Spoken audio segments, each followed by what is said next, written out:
Seja boa noite, saúdo a todos com a graça e a paz do Senhor. Quero convidar as crianças de 1 a 10 anos, elas vão sair agora para o seu culto, seu momento especial, apropriado à idade delas.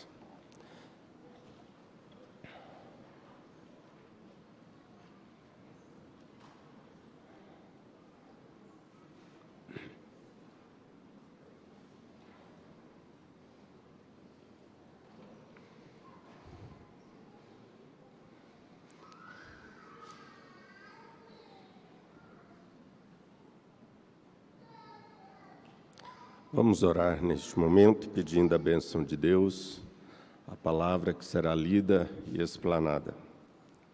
Senhor Deus, a Ti o nosso louvor, a nossa adoração, gratidão pelas muitas bênçãos com as quais o Senhor tem nos abençoado. Obrigado pela Tua palavra, que será lida neste momento e explanada.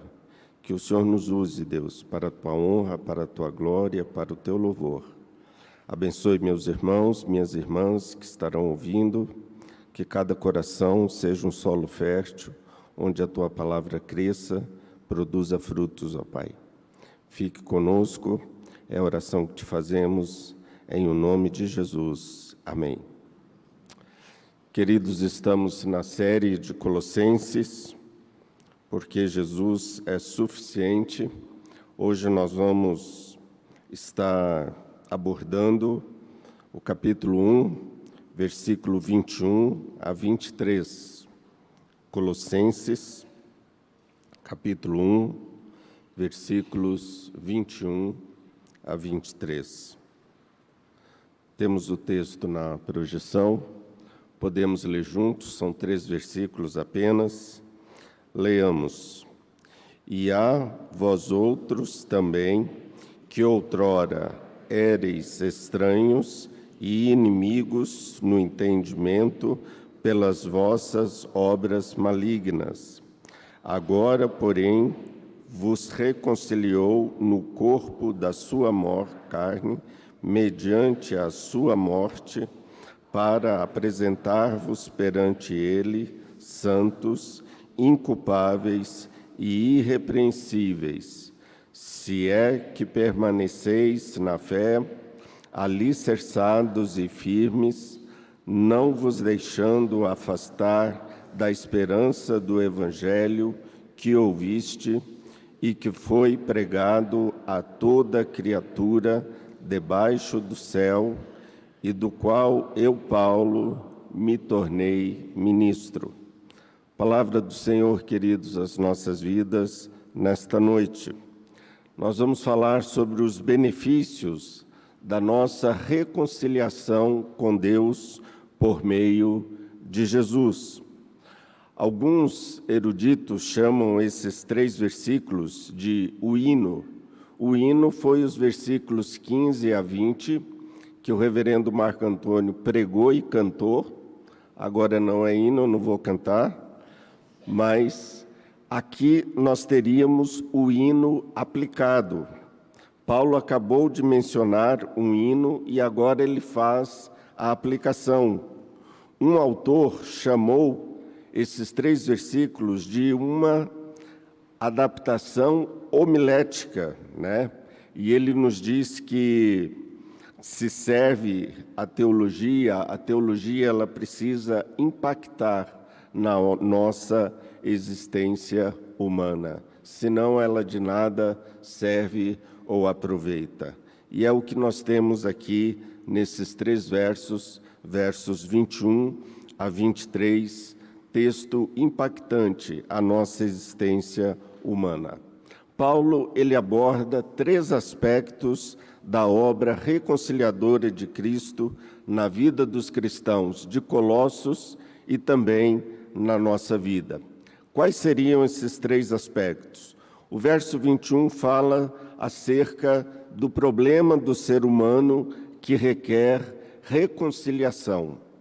O verso 22 fala do propósito desta reconciliação. E o verso 23 fala da prova desta reconciliação. Vamos então explanar esses 3 pontos com os irmãos. O primeiro, no verso 21, se puderem deixar o texto projetado para nós irmos acompanhando. No verso 21 fala que o problema do ser humano requer reconciliação. Vejamos qual é o problema. E a vós outros, também que outrora, em outro tempo, éreis estranhos, inimigos no entendimento, pelas vossas obras malignas. Então vejam que antes das boas novas, há as más notícias. Antes das pessoas serem reconciliadas com Deus através de Cristo, esses crentes estavam completamente separados de Deus nos seus pensamentos e na sua maneira de viver. Portanto, necessitavam desesperadamente da reconciliação com Deus. Veja como é forte o texto. Éreis estranhos e inimigos no entendimento pelas vossas obras malignas. Essa expressão, éreis estranhos, é um estado de contínua alienação. É o estado que os homens se encontram hoje, completamente alienados de Deus, objetivamente banidos da face de Deus. É uma vívida mensagem e paisagem e imagem do paganismo. Como não se bastasse, Paulo fala que eles eram estranhos e eram inimigos. Irmãos, o homem caído, o homem sem Deus, é inimigo de Deus. Ou seja, ele está em inimizade com Deus, sem paz com Deus. A ideia da palavra aqui, inimigos, é a ideia de que eles eram hostis, aborrecíveis. Mostra, então, novamente a distância entre o homem e Deus. Eles eram inimigos, estavam alienados de Deus, e Paulo ainda fala no entendimento. A palavra aqui na língua grega, em que o Novo Testamento foi escrito, o Novo Testamento foi escrito em grego, a palavra para entendimento aqui é a palavra dianoia. E essa palavra dianoia não é uma palavra fácil de se verter para a língua portuguesa. A tradução grega do Antigo Testamento, chamada Septuaginta, em alguns textos, como Levíticos 19:17, Isaías 35:4, quando usa essa palavra, ela é usada em lugares em que o texto hebraico e também as nossas Bíblias em português trazem a palavra coração. Ao invés de entendimento, trazem a palavra coração. No Novo Testamento, mente e coração são frequentemente colocados lado a lado, juntos, ou usados também de forma intercambiável. O judeu, ele pensava com o coração, ele sentia com o coração, ele meditava no coração. O coração era a fonte, era o centro da vida de um judeu. O conceito, portanto, aqui que Paulo está usando não se limita ao intelecto, mas faz referência ao centro da vida interior do homem, aonde as nossas atitudes são tomadas, aonde nossas condutas, são ditadas, a nossa ética.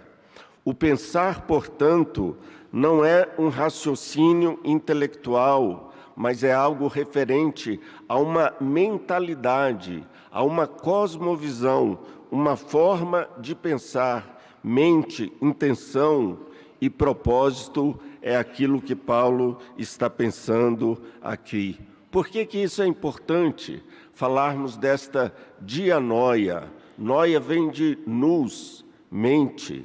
A queda, ela afetou a mente do ser humano. Nisto nós podemos dizer uma palavra técnica, em aconselhamento e também em teologia é a palavra noutética. A queda foi noutética, ela afetou a forma do ser humano pensar, dele ver e enxergar a vida, corrompeu o seu coração. Irmãos, isto é uma tragédia.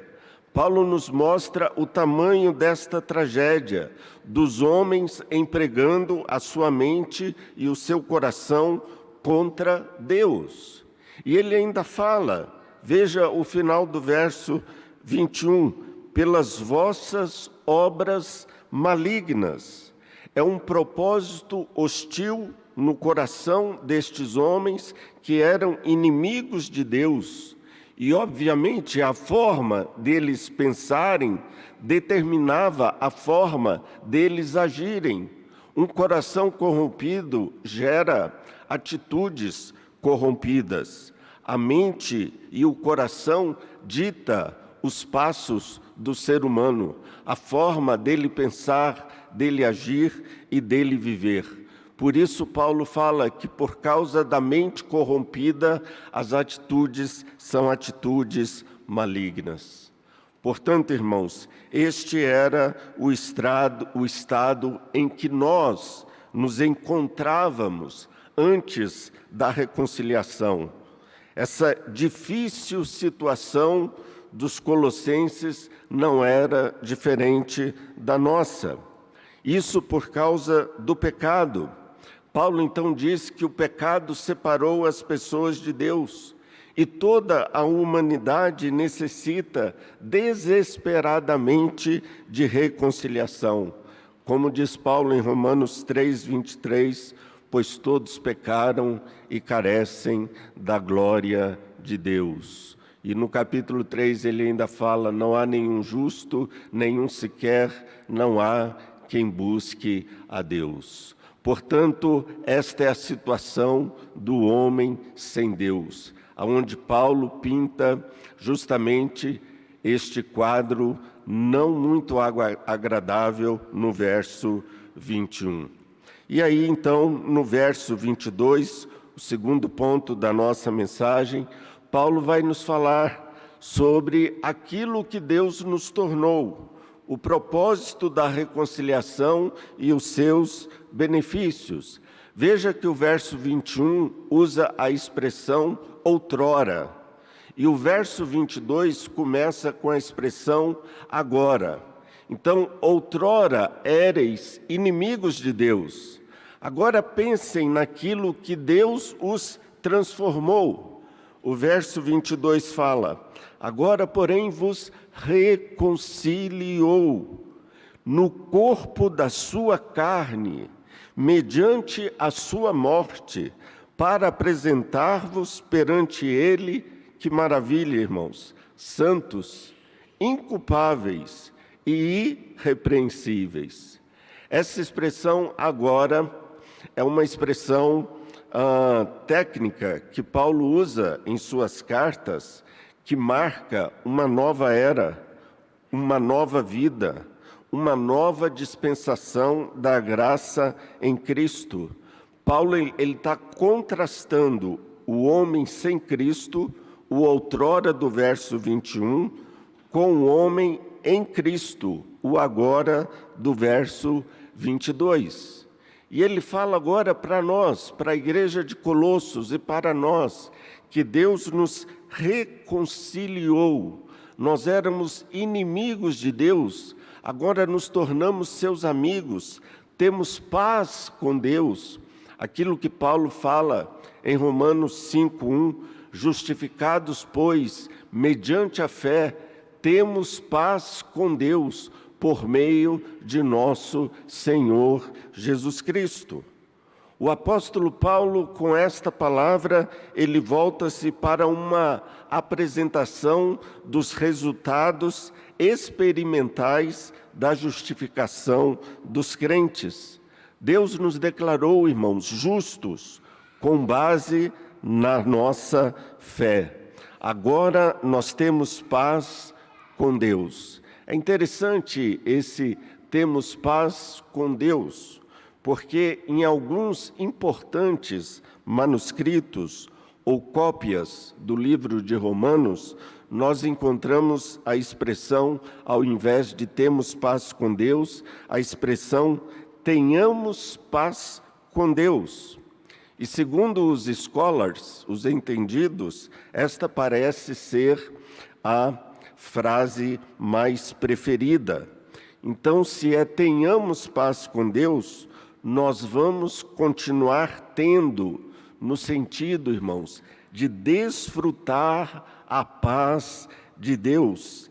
A paz foi feita por Deus por meio de nosso Senhor Jesus Cristo, cujo fato é demonstrado pela justificação de Deus. Percebam que um crente não é responsável por ter paz no sentido de criá-la, mas no sentido de desfrutá-la. Tenhamos paz com Deus. Jesus, irmãos, ele nos reconciliou, alterando radicalmente, diametralmente, a nossa relação com Deus. Estávamos afastados de Deus, agora estamos unidos com Deus por meio de Jesus Cristo. E Paulo fala aqui no verso 22, no corpo da sua carne. A Bíblia de Jerusalém fala seu corpo de carne. Interessante, nós temos um aspecto teológico aqui muito importante. Paulo está pondo em evidência aqui a verdadeira humanidade de Jesus. E nós sabemos que por detrás da carta de Colossenses, no seu contexto, havia uma heresia que nós podemos chamar de protognosticismo. Os protognósticos e os docetistas, aqueles que achavam que Jesus ele tinha aparência de homem, ele não era homem. Docetista vem de doquel, que é parecer. Então eles achavam que Jesus ele não podia ser homem para ele ser Deus. Não acreditavam na humanidade de Jesus Cristo. E ao contrário do que diziam esses heréticos, eles também afirmavam que os anjos que não têm corpo de carne, eles diziam que eles eram os nossos mediadores. Mas esses anjos não são de forma alguma nossos mediadores reconciliadores, como afirmavam os falsos mestres, mas sim o Senhor Jesus, o Senhor dos anjos. É Ele quem tomou na sua carne a justiça de Deus, fazendo-se sacrifício em nosso lugar para expiar o nosso pecado. Foi na sua carne. O verso 22 enfatiza que toda essa grande bênção da reconciliação não aconteceu em uma dimensão etérea, mas aconteceu na história, na encarnação, por meio da morte de Jesus na cruz do Calvário. Se Jesus não fosse 100% homem, ele não poderia nos substituir. Só alguém igual a nós poderia nos substituir, poderia fazer o sacrifício completo e perfeito. Mas, não obstante Jesus ser 100% homem, ele também era 100% Deus. E Jesus era 100% Deus, irmãos, porque só um Deus seria capaz de satisfazer o próprio Deus.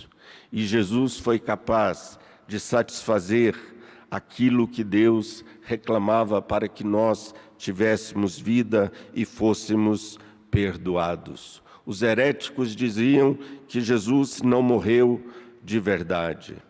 Não estamos falando aqui apenas de emanações gnósticas ou algo assim. Paulo ele fala do corpo físico para enfatizar o material. Se era material para os protognósticos, não poderia ser Deus. Irmãos, esta heresia era terrível, porque os gnósticos, eles enfatizavam a realidade espiritual e imaterial sobre o mundo material. O que era material era ruim. Então, Jesus não poderia ser de corpo de carne, não poderia ter um corpo físico, senão ele não seria Deus. Os gnósticos consideravam erroneamente a realidade material como uma realidade má, e eles procuravam escapar desta realidade, abstendo-se dos confortos e dos prazeres mundanos. Embora, irmãos, o gnosticismo, totalmente desenvolvido enquanto gnosticismo, ele foi posterior ao Novo Testamento, mas a heresia embrionária já causava muitos danos na igreja, e Paulo, então, alerta os irmãos em relação a esse pensamento. Paulo, então, diz, na carne, mediante sua morte. Vejam aí o verso 22, mediante a sua morte, ou pela morte. Na língua grega, por meio da sua morte, que só poderia acontecer em um corpo como o nosso, de carne e osso. Isso implica, irmãos, que Jesus assumiu a nossa completa e verdadeira humanidade. A carne foi a esfera na qual os seus sofrimentos humanos tiveram lugar. Jesus sofreu no nosso lugar e por nós. Assim, depois de Paulo falar da morte de Cristo, Paulo fala sobre os benefícios da morte, da reconciliação de Cristo em nosso favor. Olhem o verso 22. Jesus morreu por quê? Por que ele teve que morrer? O texto, então, Paulo fala, para apresentar-nos, para apresentar-vos, ele diz aos colossenses. A ideia é a ideia de propósito. O propósito da sua expiação foi a reconciliação do homem com Deus por meio da sua morte. Quando nós fomos reconciliados com Deus, o que aconteceu conosco? 3 coisas maravilhosas. Paulo fala aqui sobre aquilo que aconteceu conosco por causa da nossa reconciliação com Deus. Vejam aí o texto. Santos. Deus nos tornou santos, positivamente consagrados, separados para Deus. É uma referência dos verdadeiros crentes.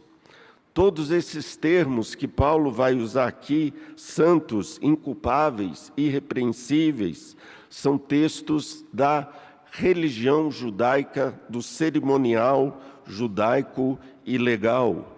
Ele fala que Deus nos fez santos, nos fez inculpáveis, sem mancha.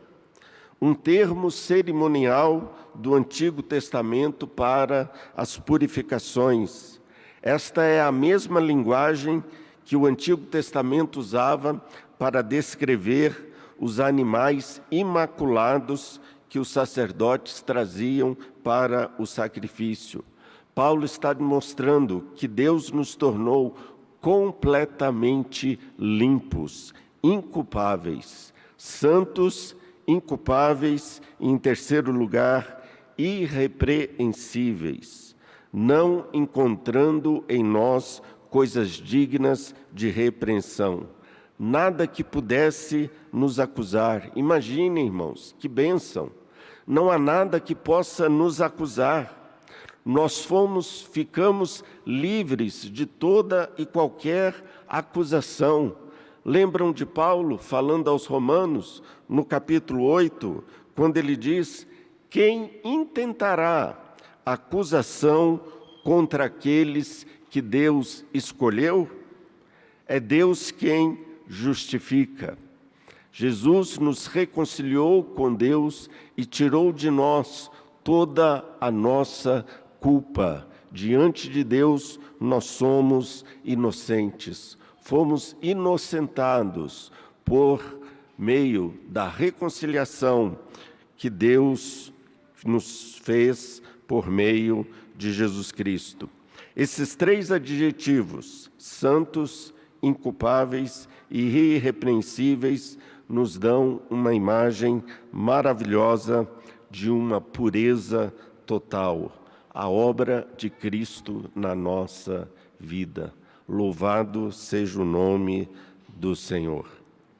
Há um erudito do Novo Testamento chamado Douglas Moo. Ele tem um comentário do livro de Colossenses, e ele fala que essa pureza que nós encontramos é uma referência ao julgamento final, quando naquele grande e glorioso dia, diante do trono branco de Deus, nós seremos julgados, mas nós seremos apresentados ante o juiz, que julgará a todos nós como pessoas inocentes e sem culpa. Louvado seja o nome do Senhor. Aqui é uma perfeição escatológica. Paulo descreve o propósito e os benefícios da reconciliação proporcionada por Deus em Cristo. Isso nos lembra um texto que eu gosto muito. É o texto que o irmão de Jesus escreveu, Judas. Judas, no versículo 24, ele nos diz: ora, aquele que é poderoso para vos guardar de tropeços e para vos apresentar com exultação, aí ele diz, imaculados diante da sua glória. Naquele dia seremos apresentados diante do juiz dos juízes como inocentes. E por fim, em terceiro lugar, Paulo nos fala no verso 23 sobre a prova da nossa reconciliação. Vamos ler juntos o verso 23? Se é que permaneceis na fé, alicerçados e firmes, não vos deixando afastar da esperança do Evangelho que ouviste e que foi pregado a toda criatura debaixo do céu, e do qual eu, Paulo, me tornei ministro. Aqui há alguns termos técnicos interessantes. Logo no início do versículo, na nossa língua portuguesa, nós temos uma condicional, se.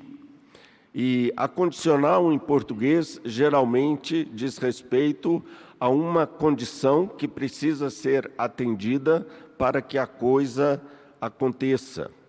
Aqui no caso da língua grega, nós temos 4 variações para condicionais na língua grega. E aqui nós temos uma delas. E essa condicional é chamada de condicional de primeira classe, ou seja, diz respeito a uma situação real. Não indica algo que precisa ser atendido necessariamente, mas uma certeza. Nós temos aqui, portanto, a expressão visto que vocês permanecem na fé. Então, aqui nós temos uma cláusula que nos dá a ideia de uma coisa já cumprida ou que com certeza será cumprida. Há um estudioso chamado Peter O'Brien, ele parafraseia esta ideia da permanência do crente na fé, e ele diz: de qualquer forma, se você permanecer firme na fé, E ele diz: e tenho certeza de que o fará, visto que permaneceis na fé. Olha a expressão que Paulo usa: alicerçados e firmes. Alicerçados aqui é a ideia de cimento, é aquilo que dá a liga para um edifício ser erguido, é aquilo que faz um edifício ser seguro e firme. Lembram da casa na areia e da casa na rocha? A ideia aqui é da casa construída na rocha, firme, segura. Irmãos, esta é a descrição do crente. Ele está, por meio da sua fé, firme e seguro. Permaneceis na fé. Agora lembrem, a fé é um dom de Deus. A fé é instrumental. Como diz Calvino, a fé são as nossas mãos estendidas para recebermos a salvação de Jesus Cristo. A fé é uma graça. E Paulo, então, está nos falando aqui da perseverança na fé dos santos. Sim, o Deus que nos salva, irmãos, é o Deus que nos mantém salvos. Então, essa perseverança é o resultado da graça de Deus em nossas vidas. É aquilo que Paulo fala em Filipenses 2,13: desenvolvei a vossa salvação. É como se Paulo estivesse dizendo: perseverem, permaneçam na fé, alicerçados e firmes, visto que vocês são salvos. Permanecer na fé diz respeito à nossa responsabilidade. A graça de Deus, a nossa reconciliação com Deus, não nos isenta da nossa responsabilidade. Esse é um entendimento que os tradutores da Bíblia NVI tiveram quando traduzem esta frase com a expressão desde que vocês permaneçam. Mas isto não invalida a soberana graça de Deus quanto à nossa salvação.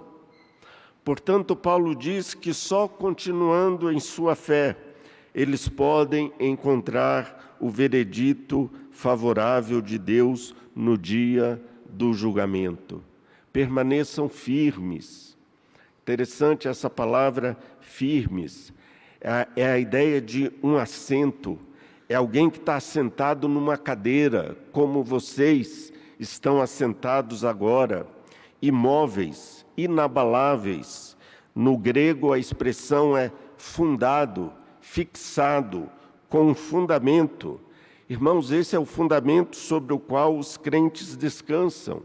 É a nossa fé, é a fé do crente, é a prova da nossa reconciliação com Deus. É a prova da nossa salvação. E Paulo faz um alerta a eles. E Paulo diz, olhem aí o verso 23, não vos deixando afastar. Afastar, mover-se para fora, mudar de situação. Paulo está dizendo para eles, olha, não se deixem persuadir pelos ensinos heréticos, pelos falsos mestres que tentavam afastar os crentes da esperança do Evangelho. E Paulo fala, então, da esperança do Evangelho que ouvistes, esperança dada pelo Evangelho, o Evangelho da esperança. A esperança, irmãos, é o que nos move. A esperança aqui é a esperança da vida eterna, é a esperança naquele Deus que começou em nós uma boa obra e há de completá-la. É a esperança da nossa ressurreição, de que Deus não vai deixar o nosso corpo na morte, mas vamos ressuscitar.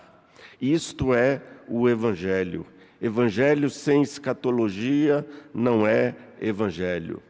Paulo então termina dizendo, este Evangelho que vocês ouviram, que ouvistes. Os colossenses haviam ouvido o Evangelho por meio de Epáfras. O pastor Marco Antônio falou sobre isso quando ele abriu a carta de Colossenses. Epáfras foi o primeiro pastor da igreja de Colossos. Paulo, então, os lembra de que eles ouviram o Evangelho por meio de Epáfras. E agora, da mesma forma, eles ouvem o Evangelho por meio de Paulo. E Paulo, então, conclui dizendo que esse Evangelho, vejam aí, foi pregado a toda criatura debaixo do céu e do qual eu, Paulo, me tornei ministro. Paulo usa aqui, possivelmente, uma hipérbole para falar do alcance do Evangelho. O Evangelho que foi pregado em todo o Império Romano. Paulo, em 10 anos de ministério, pregou o Evangelho em todo o Império Romano. Paulo está mostrando o alcance do Evangelho de uma forma muito ampla, mais do que muitos imaginavam. Paulo fala da universalidade, da catolicidade do Evangelho. Isto, irmãos, está em total contraste com a heresia que ameaçava os crentes de Colossos, porque eles diziam que o conhecimento espiritual era apenas para um grupo seleto, não era para todos. E aqui Paulo diz que o Evangelho foi pregado a todos. Todo o Império Romano ouviu o Evangelho. Há um testemunho histórico de um historiador romano do século I, chamado Plínio o Velho. E Plínio o Velho escreveu uma famosa carta ao imperador Trajano. E nessa carta, Plínio escreveu: muitos, de todas as idades, classes e sexos, estão sendo levados a julgamento, pois o contágio dessa superstição, o cristianismo, se espalhou não apenas pelas cidades, mas também pelas aldeias e pelo país todo. O Evangelho se espalhou por todos os lugares. E Paulo diz: e do qual eu, Paulo, me tornei ministro. E a palavra ministro aqui é a palavra diáconos, do grego, aquele que serve. Paulo está dizendo que ele foi feito ministro do Evangelho, servo do Evangelho. Diácono é a mesma palavra que Jesus usou em Marcos 10, 45, quando ele falou que não veio para ser servido, mas veio para servir, para ser diácono. Jesus veio para ser diácono e não presbítero. É só uma piadinha. Jesus veio para servir.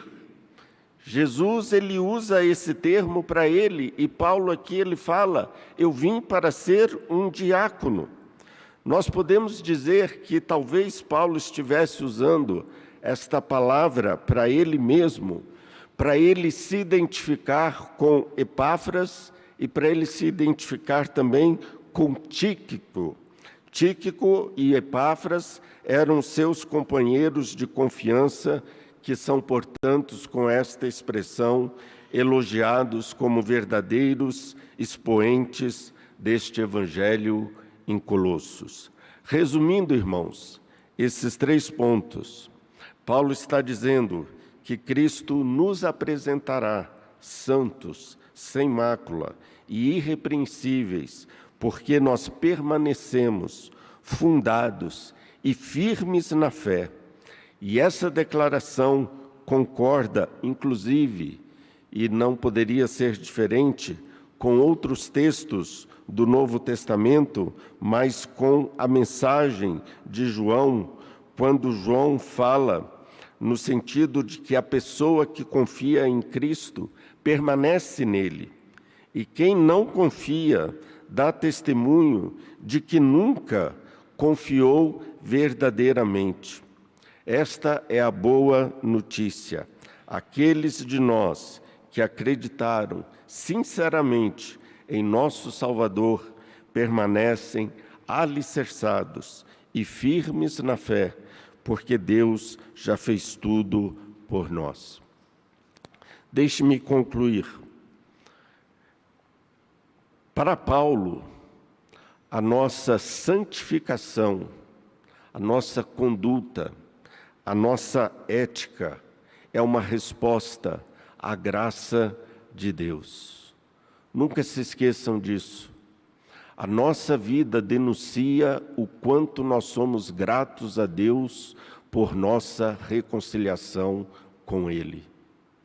O nosso viver santo, a nossa ética, ela deve ser uma resposta, uma reação a essa maravilhosa reconciliação de Deus conosco. Viver uma vida fiel, viver uma vida santa, uma vida que corresponde àqueles que foram reconciliados com Deus em Cristo Jesus. Não nos falta nada, irmãos. Deus já nos deu tudo que nós precisamos para vivermos uma vida santa e piedosa. Cristo é suficiente e só nos resta, portanto, agradecermos. E a lista de razões específicas pelas quais devemos agradecer a Deus, quando nós pensamos no que Ele fez em nosso favor, conclui com a nossa reconciliação, que foi mencionada neste estudo que acabamos de considerar sobre a obra de Cristo. Junto com a criação, nós fomos reconciliados com o Senhor por meio da morte de seu Filho. Cristo nos fez santos, inculpáveis e irrepreensíveis.